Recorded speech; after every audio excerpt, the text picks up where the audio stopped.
So, today we are going to study about the historical school of jurisprudence, and it's a one of the most important school of the legal thoughts. And there are the many scholars and jurists in this. One of them is Savigny.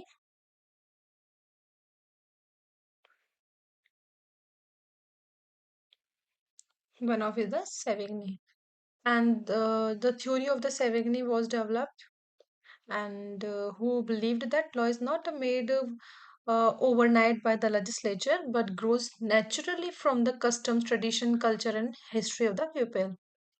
And in this class, we will learn about the Savigny's theory, concept of Volcast, its main principles, and criticism of this theory, and other jurists. So let's start. First of all हम पहले Savigny का introduction देखते हैं कि who is the Savigny. Okay, then we go through this school. Wait a minute, I will check audio. Okay. Hmm तो देखो, who is the Savigny. The Savigny कौन है? Friedrich Karl von Savigny, a German jurist. एक German jurist है and historian है. इनको माना जाता है father of the historical school of jurisprudence. He believed that the law is not universal as it vary with the time. It vary करता है with the time, place and conscience of the pupil. Thus it cannot be evolved abruptly. मतलब इनका मानना यही है कि जो law होता है वो केवल और केवल सडनली मेड नहीं किया था लेजिस्लेचर के द्वारा कि एकदम झटके से बन गया. नहीं, ये ग्रेजुअली डेवलप्ड होता है. हमारी जो हिस्ट्री होती है, कस्टम्स होते हैं, कल्चर्स, जो बिलीव्स होते हैं पीपल्स की सोसाइटी के अंदर, वो सब वेरी करते हैं एक लॉ को बनाने के लिए. ठीक है, तो इनका शॉर्ट इंट्रोडक्शन हो गया. देन इनकी बुक्स कौन कौन सी हैं?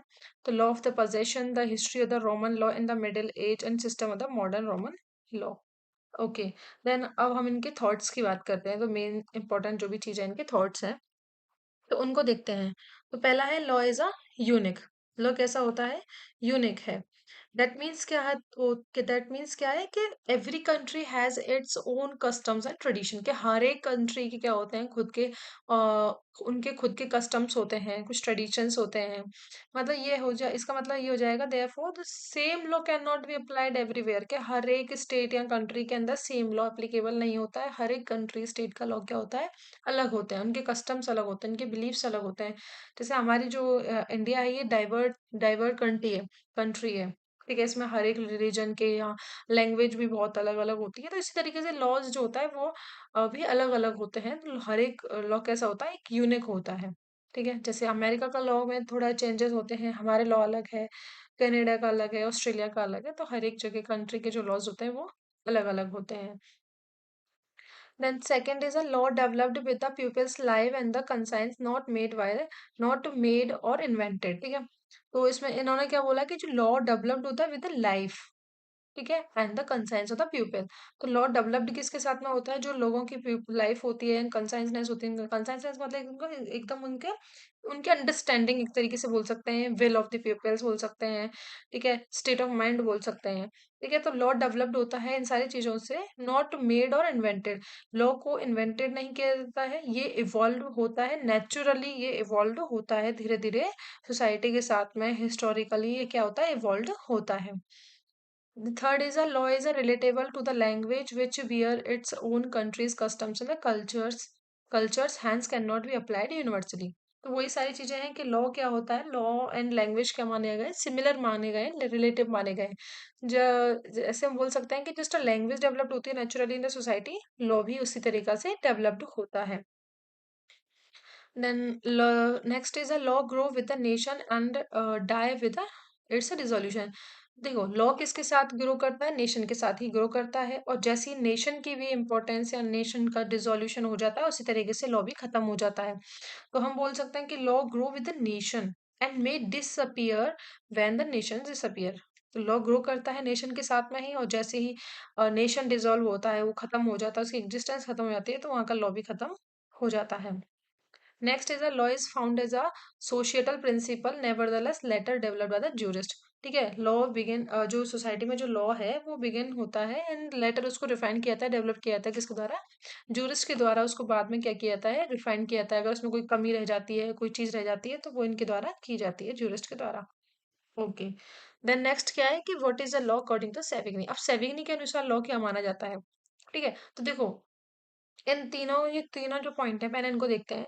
First is the product of the law is the product of the people's life living in the particular society and it is outcome of the culture society. कि law क्या होता है? प्रोडक्ट माना जाता है लाइफ पीपल्स की life का, particular society में जो भी लोग रहते हैं उनकी जो भी लाइफ होती है, उनका लिविंग स्टाइल किस तरीके से है, क्या करी करते हैं, क्या नहीं होते हैं, क्या कल्चर्स होते हैं उनके, क्या कस्टम्स ट्रेडिशंस होते हैं, उस पर डिपेंड करता है। एंड जो लॉ का आउटकम होता है वो किससे आता है? कल्चर से आता है, सोसाइटी के से। ठीक है। It embodying the whole history of the nation's cultures and reflecting the inner convictions that are rooted in the societal common experience। ठीक है, तो ये वही चीज है कि हिस्ट्री क्या होती है? हिस्ट्री पे डिपेंड करता है। मतलब कोई भी लॉ होता है वो हिस्ट्री से इवॉल्व होता है, रिफ्लेक्ट करता है सोसाइटी के अंदर के क्या चीज होती है, क्या नहीं होते हैं, क्या नॉर्म्स होते हैं उनके, क्या नहीं होते हैं। ठीक है। Thus, according to him, a deep understanding of the history of the pupil society is necessary for understanding the law and studying the law accurately। अगर हमें अच्छे तरीके से लॉ की स्टडी करनी है ना, तो हमें क्या करना पड़ेगा? डीप अंडरस्टैंडिंग रखनी पड़ेगी, लोगों की क्या हिस्ट्री रही है, उनकी सोसाइटी क्या है। जैसे एक एक परिवार की बात करते हैं, तो एक परिवार में क्या नियम कानून क्या है, उन नियम कानूनों का उनके पूर्वजों से उनको बनाया होगा, जैसे कि किसी दादा ने बनाए, सेट किए होंगे कि ये कुछ किसी घर के प्रिंसिपल्स हैं, इसके अकॉर्डिंग ही चलेगी सारी चीजें। तो वो दादा फॉलो करेंगे, फिर पापा फॉलो करते हैं, फिर उनके जो बच्चे होते हैं उनको भी उनको फॉलो करते हैं। तो अगर हमें उस परिवार के बारे में जानना है तो हमें क्या देखना पड़ेगा? उसका हिस्टोरिकल बैकग्राउंड देखना पड़ेगा उसका। तो ऐसे ही होता है कि अगर हमें किसी सोसाइटी का या किसी स्टेट का, अगर हमें किसी चीज का लॉ को अगर हमें अंडरस्टैंड करना है, उसका बिहेवियर कैसा है उसको अंडरस्टैंड करना है, तो हमें उसकी हिस्ट्री को चेक करना होता है। तो सिंपल सी अगर हम तीनों पॉइंटों से निकाल के चलते हैं, तो सेविग्नी क्या बोलता है कि law is the product of the life culture outcome and traditions of the peoples living in the society. जो सोसाइटी में लोग रहते हैं उनका जो भी लाइफ होती है, उनके कल्चर होते हैं, कस्टम्स ट्रेडिशंस होते हैं लोगों के, उसका जो प्रोडक्ट माना जाता है, उसका जो भी निष्कर्ष निकल के आता है, वो क्या है? हमारा लॉ है। ठीक है। देन जो सेविग्नी का जो मेन इंपॉर्टेंट थ्योरी है वो है वॉल्गिस्ट, वॉल्गिस्ट थ्योरी इनकी। ठीक है, Volksgeist law is the product of the Volksgeist. Volksgeist को क्या बोलता है? Spirit of the people. इसको बोल सकते हैं विल ऑफ द प्यूपिल, एक तरीके से कि लोगों की क्या इच्छाएं होती हैं, लोगों की किस तरीके से क्या ओपिनियन होता है, इच्छा क्या होती है, स्पिरिट ऑफ द प्यूपिल। इसको पढ़ते हैं। तो in the common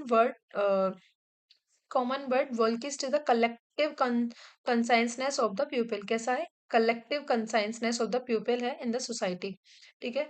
and generally a specific set of people है जो कि always resemble a particular genre of the culture, morals, beliefs and intellectual conscience as a community और the nation. Later such trades and the customs of the society form करते हैं legal बैडलॉक्स को depends on which the future legal decisions will made किए जाते हैं। Thus the sense Volksgeist become the part and the source of law. ये क्या बन जाता है? जो सेंस होता है इसका पार्ट, लॉ बन जाता है Volksgeist. And it does not come from the legislation and it develop as a consciousness of the people. ठीक है। देखो इसमें क्या बोल रहा है, इन्होंने बोल रहा है कि जो सेविग्नी की जो इंपॉर्टेंट थ्योरी है वो वॉल्किस्ट है, मतलब स्प्रेड ऑफ द पीपल है। ठीक है। इसमें क्या होता है? कलेक्टिव कंसेंसनेस ऑफ द सोसाइटी होती है, कॉमन बिलीफ्स होते हैं, कस्टम्स होते हैं, मॉरल्स, ट्रेडिशन, वैल्यूज होती है पीपल्स की, कॉमन होते हैं सबके। ये सब सोसाइटी के जो लोग होते हैं उनके कस्टम्स क्या है, उनके मॉरल्स क्या है, ट्रेडिशन किस तरीके से वैल्यूज होती हैं उनकी, किन वैल्यूज को वो फॉलो करते हैं, ये सब डिपेंड करता है एक लॉ के अंदर, सोसाइटी के अंदर। सेविग्नी का मानना क्या है कि जो लॉ है वो ओरिजिनेट हुआ है किससे? वॉल्किस थ्योरी से। एंड लॉ रिफ्लेक्ट करता है कि पीपल के कल्चर्स क्या है, उनका हिस्ट्री क्या है, ये सारी चीजें। Law is not mainly created legislation के द्वारा क्रिएट नहीं किया था, बट ये डेवलप्ड होता है। कहाँ से डेवलप्ड होता है? Developed as the consciousness of the nation. ठीक है, वहां से डेवलप्ड होता है। ठीक है। तो एक एक अगर हम एक तरीके से हम बोले एक लाइन में अगर इसको हम सेट करते हैं तो इस बोल सकते हैं कि law is expression of the Volksgeist. Volksgeist means spirit of the people. Law क्या एक्सप्रेशंस होता है? और लोगों की विलों का एक्सप्रेशंस होता है, जो कि रिफ्लेक्ट होता है, किससे रिफ्लेक्ट होता है? उनके कल्चर से, उनके कल्चर से रिफ्लेक्ट होता है, उनके मॉरल से रिफ्लेक्ट होता है, जो भी मॉरल्स होते हैं उनके, बिलीव्स जो होते हैं उनके। ठीक है। एंड जो भी उनका जो भी वैल्यूज होते हैं, कस्टम्स होते हैं, उनसे क्या होता है, ये रिफ्लेक्ट होता है। ठीक है, तो यहाँ तक हमने देखा कि क्या होता है सेविग्नी के अकॉर्डिंग। अब इनके क्रिटिसिज्म देखते हैं।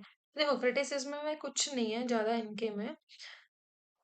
तो पहला हम देखते हैं इनको कि फर्स्ट क्या बोलता है, he argued that the law is the product of the Volksgeist as per contra on the other side he stated that Roman principles have universal applicability. देखो एक बार तो ये बोलते हैं कि जो सेविग्नी ने बोला है कि ये जो हमारा लॉ है वो कहाँ से आता है, वोल्किस्ट से आता है। वोल्किस्ट में spread of the people, fill of the people, ठीक है, वहां से आ जाता है।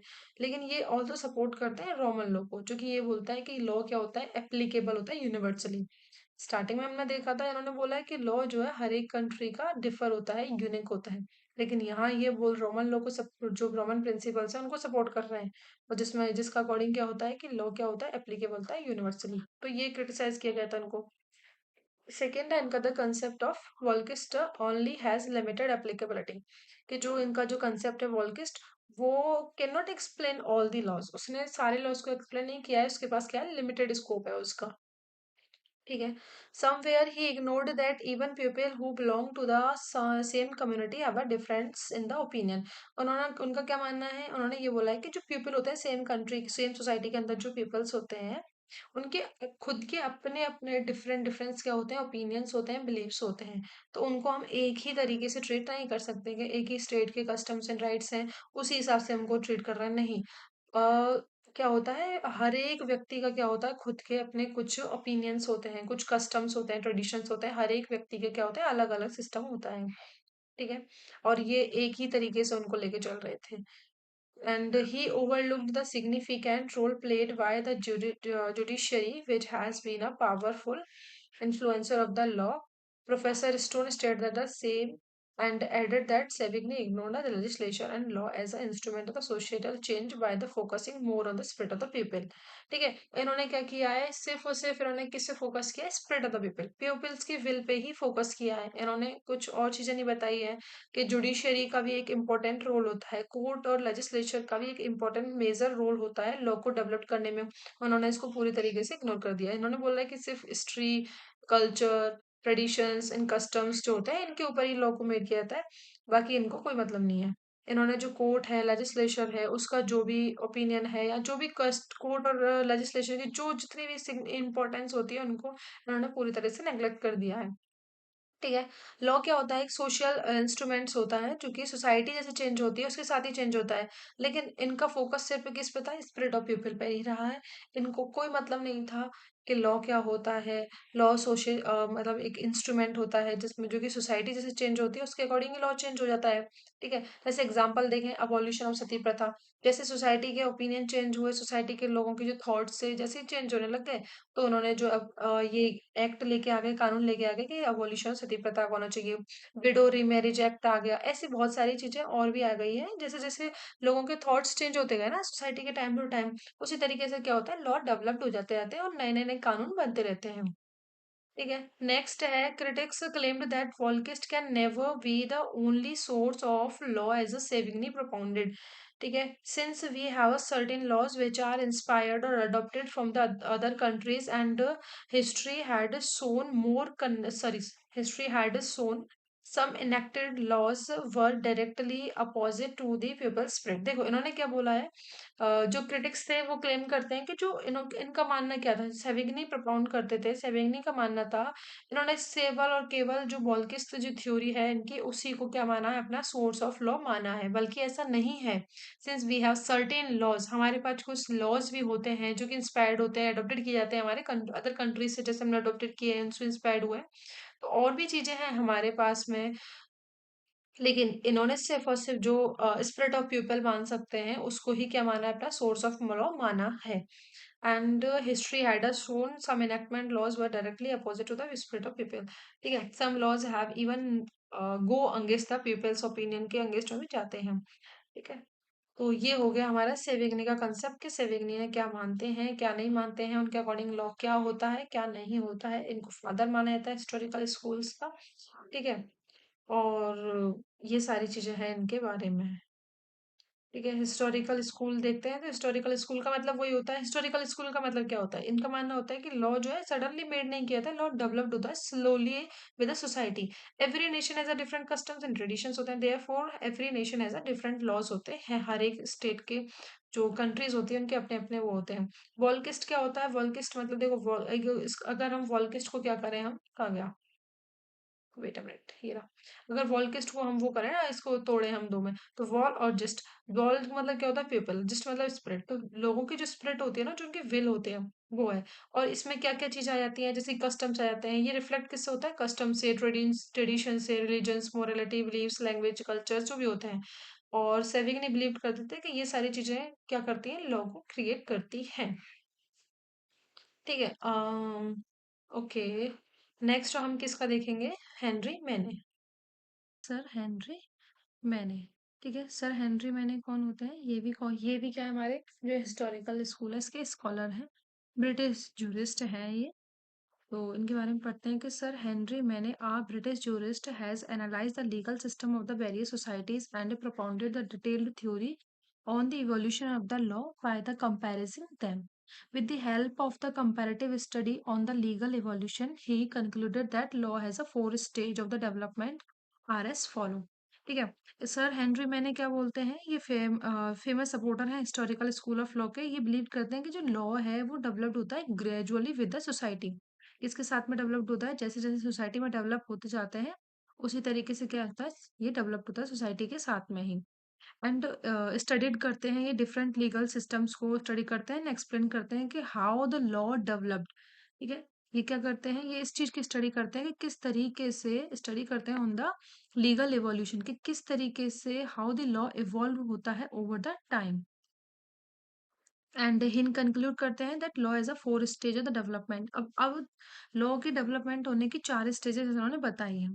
ठीक है, जैसे कि पहली है रूलर्स एज लॉ मेकर्स। ठीक है, इसमें क्या बोला इन्होंने कि are ruler derives his authority from the God. कि जो रूलर होता है किसी भी स्टेट या कंट्री का, वो अपनी अथॉरिटी कहाँ से डिराइव करता है? गॉड से अपनी अथॉरिटी को डिराइव करता है। And acts under the divine inspiration, और जो भी इसकी डिवाइन इंस्पिरेशन होती है उसके अकॉर्डिंग क्या करता है? ये काम करता है। मतलब एक तरीके से ये गॉड का क्या होता है? रिप्रेजेंटेटिव होते हैं। And his judgments and the decisions are believed to be an order rendered by the God. और जो भी उनके रूलर्स के जो भी जजमेंट या डिसीजंस होते हैं वो ये माने जाते हैं लोगों के द्वारा कि वो गॉड के द्वारा ही क्या किए गए? रेंडर्ड किए गए हैं। दस he is an executor of the gods order. तो ये इसको क्या माना जाता है? एग्जीक्यूटर माना जाता है गॉड्स के ऑर्डर का। मतलब एक तरीके से रूलर माना जाता है इसको, जो कि लॉस को बनाता है, इनको इन्फोर्स करता है। सेकेंड है कस्टमरी लॉस। क्या होते हैं? तो it is a merely the accomplished command of the rulers on the command crystallised into the customs and in specific it is the president. देखो सेकंड में क्या बोलता है कि जो रूलर्स जो कमांड होते हैं ना, वो ही क्या बन जाती है? हमारी कस्टम्स बन जाती है। जो कमांड देते हैं रूलर्स, जो भी अपने कमांड देते हैं, वो क्या बन जाती है? हमारे कस्टम्स बन जाते हैं। These customs are followed by the society. और ये कस्टम्स क्या होते हैं? सोसाइटी के द्वारा, मतलब सोसाइटी के द्वारा टाइम टू टाइम क्या किए जाते हैं? फॉलो किए जाते हैं। एंड यही कस्टम्स आगे चल के ग्रेजुअली क्या बन जाते हैं? लॉज बन जाते हैं। अगर वो इनकंसिस्टेंट है, सर्टेन है, रीजनेबल होते हैं, तो वो आगे चल के क्या बन जाते हैं? हमारे लॉज बन जाते हैं। थर्ड आता है administration of the customary laws by the minorities. ठीक है, देखो इसमें क्या बोलता है कि minorities take control over those customary laws after when the original law maker went powerless. The knowledge and the administration of the customs go into the hands of the minority, specially religious. देखो इसमें क्या बोला गया कि जो knowledge होती है ना कस्टम्स की, passes to the small group से पासेस होती रहती है। एंड दे इंटरप्रेट करते हैं, एडमिनिस्टर करते हैं कस्टम्स को। जो भी रूल मेकर्स होता है वो क्या करता है? इंटरप्रेट करता है कस्टम्स को और उनको अप्लाई करता है। देखो minority take control over those customary laws after when the original law maker went powerless. जब जो ओरिजिनल लॉ मेकर जो पावरलेस हो जाता है, तो जो माइनॉरिटी होती है ना, वो कंट्रोल कर लेती है कस्टम्स के द्वारा। मतलब वो कस्टम्स को ही फॉलो करने लग जाती हैं, उन्हीं को अपना सब कुछ मान लेती हैं। तो the knowledge and the administration of the customs go into the hands of the minority, specially religious. तो जो भी पावर्स होती है किसके हाथ में चली जाती है? वो माइनॉरिटीज के हाथ में चली जाती है कि किस तरीके से कस्टम्स को उसकी नॉलेज किस तरीके से एक्वायर करनी है, किस तरीके से उनको रेगुलेट करना है, उस किस तरीके से उसका एडमिनिस्ट्रेशन करना है। ये तो ये सारी चीजों को डिसाइड करते हैं फिर हमारे माइनॉरिटी करते हैं, जो कि रिलीजन बेसिस पे होते हैं। अब नेक्स्ट क्या है इसकी? Codification of law. कि in this stage the law get codified. अब क्या होता है, फाइनल स्टेज क्या है कि लॉ को कॉडिफाई कर दिया गया। तो लॉ क्या होते हैं, कस्टम्स हमने ऊपर जो देखा, तो कस्टम्स में क्या होता है, ये रिटन तो होते नहीं है। ठीक है, ऊपर पहली स्टेज हमने देखी कि जो गॉड ने जो भी बोल दिया है, अपने जो भी रूलर है उसको जो भी बोल दिया है, वही वो क्या बन जाता है, कस्टम्स बन जाता है। फिर सेकंड पॉइंट में हमने क्या देखा कि जो कस्टम्स होते हैं वो जो कमांड होती है रूलर्स की, वो भी क्या बन जाते हैं, कस्टम्स बन जाते हैं स्पेसिफिकली, और वही क्या बन जाता है, हमारे प्रेसिडेंट बन जाते हैं, लोग उन्हीं को फॉलो करने लग जाते हैं। उनका एडमिनिस्ट्रेशन माइनॉरिटीज के द्वारा कैसे ले लिया जाता है, जब जो लॉ मेकर है, जो भी रूलर है, जब वो पावरलेस हो जाता है, तो माइनॉरिटी क्या करती है, कस्टम्स को अपने कंट्रोल में ले लेती है। ठीक है, और उसकी जितनी भी उसकी एडमिनिस्ट्रेशन होता है, या उसका रेगुलेशन किस तरीके से करना है, किस तरीके से कंट्रोल करके रखना है उनको, ये सारी चीजें कौन देखता है, माइनॉरिटी अपने हाथ में ले लेती है। स्पेशली जो रिलीजियस माइनॉरिटीज होती हैं वो। देन फिर उसका क्या होता है, कॉडिफिकेशन ऑफ लॉ होता है। तो कॉडिफिकेशन में क्या होता है, customs and rules are written down. वो जो भी कस्टम्स होते हैं, जो भी रूल्स होते हैं, उनको राइट डाउन कर दिया जाता है। Law become systematic and official बन जाता है। जैसे कि हम बात करते हैं, तो जैसे हमारे इंडियन पिनल कोड बना था, सिविल कोड बने थे, ये सारे हमारे क्या है, रिटन लॉज हैं, कॉडिफाइड लॉज हैं। ठीक है। देन नेक्स्ट टॉपिक है instrument of the legal development. तो सर हेनरी मैंने फर्दर डिवाइडेड करते हैं सोसाइटी को into the static and the progressive societies के अंदर। तो देखो, स्टैटिक सोसाइटी में क्या बताया उन्होंने कि the society do not progress beyond the era of codified law. They do not evolve their legal structures further. देखो, स्टैटिक में क्या बताया ना कि stop developing after the law are codified. इन्होंने क्या बताया, देखो इसमें बताया बताया कि the society do not progress. अब ये जो स्टैटिक का मतलब क्या होता है, फिक्स्ड, मतलब एक ही जगह पर, मतलब एक ऐसे होता है ना कि स्तंभ की तरह, तो वहीं की वहीं रुक जाना। तो ये जो सोसाइटी है ना, ये प्रोग्रेस नहीं करती है। और जब जैसे ही कॉडिफाइड एरा आ गया था, हमारे कॉडिफाइड होने लग गई थी चीजें, तो ये सोसाइटी क्या नहीं कर रही थी, प्रोग्रेस नहीं कर रही थी। दे do not evolve their legal structure further. अब आगे चल ये क्या नहीं कर रही थी, जैसे कॉडिफिकेशन कॉडिफाइड हो गया था हमारा लॉ, रिटन आ गए थे, सारी चीजें रिटन हो गई थी। तो अब ये क्या कर रहे, ये जो भी सोसाइटी जो थी, वो क्या कर रही थी, जो स्टैटिक सोसाइटीज हैं, अब ये अपना कोई भी जो भी लीगल स्ट्रक्चर है, इसको आगे फर्दर ये क्या नहीं कर रही थी, इसमें कोई भी चेंजेस नहीं कर रही थी, कोई इवॉल्व नहीं कर रही थी, वहीं की वहीं क्या हो गई थी, स्टॉप हो गई थी। ठीक है। प्रोग्रेसिव सोसाइटी क्या होती है, तो the societies continue to be progress. ये क्या करती हैं, continue to the progress, continue करती रहती हैं अपनी प्रोग्रेस को बियॉन्ड द कोडिफिकेशन स्टेज। मतलब कोडिफिकेशन स्टेज के बाद भी ये क्या करती हैं, अपने आप को इम्प्रूव करती रहती हैं लीगल सिस्टम्स को। They developed their legal system using instrument such as a legal frictions, equity and legislation. ठीक है, ये क्या करती हैं, अपने आप को डेवलप करती रहती हैं टाइम टू टाइम। ठीक है, चेंज करती रहती हैं अपने सोसाइटी, जैसे सोसाइटी में नीड्स आती है ना, उसी अकॉर्डिंग क्या हो जाती है, ये चेंज होते रहते हैं। ये एक प्रोग्रेसिव हो जाता है। अब ये चेंज किस तरीके से होती है, लीगल फ्रिक्शन के द्वारा, इक्विटी के द्वारा, लेजिस्लेशन के द्वारा। अब देखो, लीगल फ्रिक्शन क्या होता है, तो legal fiction. The law change over time in compliance with the changing societal needs without making any change in the letters of the law. देखो इसमें क्या बोल रखा है कि जो लॉ है वो अडॉप्ट करता है न्यू सिचुएशंस को विदाउट चेंजिंग इट्स वर्डिंग। मतलब अपने बिना कोई उसमें वर्डिंग में चेंज करे, क्या करता है वो, जो भी सिचुएशंस आती है नई नई, उनको क्या कर लेता है वो, अडॉप्ट कर लेता है। जैसे कि हम एग्जांपल लेके चलें, तो जो ट्रिटी होती है कंपनी में एज अ पर्सन वगैरह, ठीक है, पर्सन इन लॉ, तो वो इसके अंदर आ जाती है। जैसे कि अब देखो, law change over time in compliance with the changing society need without making any change in the letters of the law.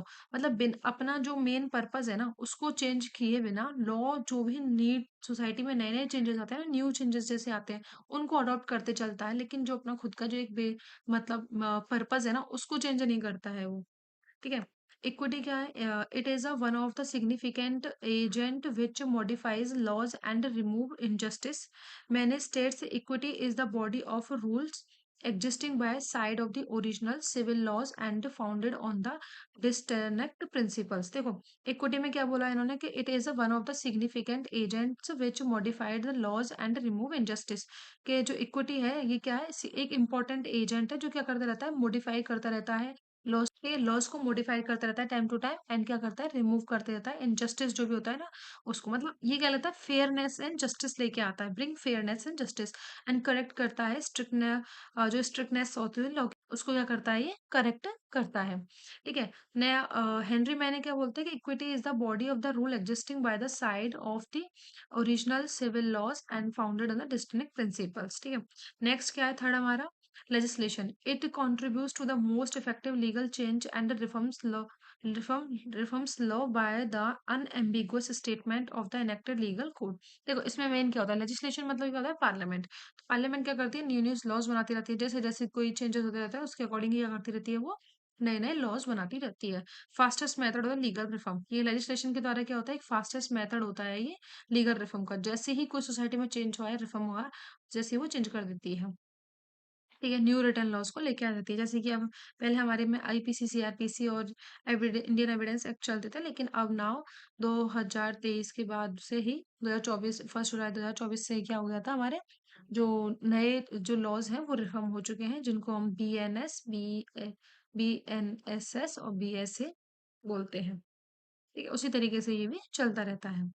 तो क्या है कि हिस्टोरिकल स्कूल्स जो होते हैं, जुरिस्प्रूडेंस के अंदर जो भी स्कूल होते हैं, ये क्या करते हैं, स्टडी करते हैं वैल्यूशन ऑफ द लॉज का। एंड ये जो लॉज होते हैं ना, हिस्टोरिकल स्कूल्स के अकॉर्डिंग लॉज जो होता है वो क्रिएटेड किए जाते हैं, सडनली क्रिएटेड नहीं होते हैं, बल्कि ये क्या होता है, ग्रेजुअली डेवलप्ड होता है विद द सोसाइटी। जैसे सोसाइटी में चेंज होते जाते हैं, उसी के अकॉर्डिंग क्या होते हैं, चेंज होते चले जाते हैं। ठीक है, तो multiple theories of this school comprise the origin of the law. Origin of law के बारे में बात करते हैं, बहुत सारी थ्योरीज पढ़ी थी हमने इसमें। वॉल्किस की थ्योरी पढ़ी थी, एंड सॉरी हेनरी मैने की इसमें हमने थ्योरीज पढ़ी थी। तो उसमें क्या बोल रखा है कि लॉ क्या करता है हमारा, ये थ्योरीज क्या बताती है, हमारे ओरिजिन ऑफ लॉ के बारे में बताती है कि लॉ किस तरीके से डेवलप्ड होता है। ठीक है, and the reason behind its development, society as an instrument of the legal change और वाइस वर्सा। ठीक है, और अब क्या बोल रहा है कि सोसाइटी क्या है, एक इंस्ट्रूमेंट है लीगल चेंज का, कि जिस तरीके से सोसाइटी चेंज होती है, लीगल सिस्टम भी क्या होता है, हमारा लॉ भी क्या होते हैं, चेंज होते हैं। ऐसे ही वाइस वर्सा होता है। वाइस वर्सा का मतलब, जैसे कि अगर सोसाइटी चेंज हो रही है एज पर द लॉ के अकॉर्डिंग, तो लॉ भी चेंज होते हैं सोसाइटी सोसाइटी के अकॉर्डिंगली। मीन्स क्या हो रहा है, देखो पहले अगर हमारी सोसाइटी चेंज हो रही है, तो लॉज भी उसके अकॉर्डिंग चेंज हो जाएंगे। अगर हम कोई लॉज चेंज कर रहे हैं, तो सोसाइटी भी उसी तरीके से चेंज हो जाएंगे। जैसे कि पुराने टाइम पे हमारी सती प्रथा चलती थी, और जो रीमैरिज का कस्टम्स नहीं था, विडो रीमैरिज का। तो जैसे जैसे सोसाइटी में चेंज आते गए, तो ये सारे कंसेप्ट भी हमारे हटते गए, और लॉ जो है वो धीरे धीरे और अच्छे तरीके से इवॉल्व होता रहा। Even though the different jurist have the different theories to understand the historical aspect of the law. हर एक जूरिस्ट का अपना अपना एस्पेक्ट्स होता है अपने लॉज को अंडरस्टैंड करने का। There collective ideas is that law and, लेकिन उनका कलेक्टिव आइडिया क्या है, उन सारे जूरिस्ट का हालांकि अलग अलग थ्योरीज होती हैं उनके अंडरस्टैंड करने के लिए लॉ के एस्पेक्ट्स को, लेकिन फिर भी उनका जो कलेक्टिव आइडिया है वो क्या है, law and society can not be study separate severally. ठीक है, कि लॉ एंड सोसाइटी को क्या नहीं कर सकते, हम सेपरेटली डील नहीं कर सकते हैं, वो दोनों एक साथ ही क्या की जाएंगी, एक साथ ही पैरेलल तरीके से चलती है, और पैरेलल तरीके से उनकी स्टडी की जाएगी। Since both have a positive influence on one another, एक दूसरे के साथ में उनका क्या है, पॉजिटिव इन्फ्लुएंस भी है। तो देखो हमने अब तक जो भी पढ़ा, जो भी दो जूरिस्ट के बारे में हमने इसमें पढ़ा था, कि हेनरी मैने जो इम्पोर्टेंट जूरिस्ट थे, हेनरी मैने एंड सेविग्नी के बारे में जो भी पढ़ा था। तो इसमें हमें यही निकल के आता है कि जो इस स्कूल के अकॉर्डिंग जो कस्टम्स होते हैं, ट्रेडिशंस होते हैं, रिलीजन्स एंड सोशल वैल्यूज के होते हैं, ये प्ले करते हैं important role in evolution laws को इवॉल्व होने में। एंड जो लॉ एंड सोसाइटी है वो क्लोजली कनेक्टेड होते हैं टू ईच अदर, जो कि इन्फ्लुएंस करते हैं एक दूसरे को। देयरफॉर जो लीगल डेवलपमेंट है can not understand without the studying the history and the culture of the society. So I hope आप लोगों को क्लियर हुआ होगा। अगर आपको कोई दिक्कत है, कोई परेशानी है, कोई टॉपिक समझ में नहीं आया हो, तो आप मुझे कमेंट कर सकते हैं। ओके, सो नेक्स्ट हम अगले लेक्चर में देखेंगे, नेक्स्ट जो भी क्लास होगी उसके अंदर देखेंगे हमारा सोशियोलॉजिकल स्कूल के बारे में। तो अब हमारे दो ही स्कूल रह जाते हैं, sociological and realistic school. So thank you.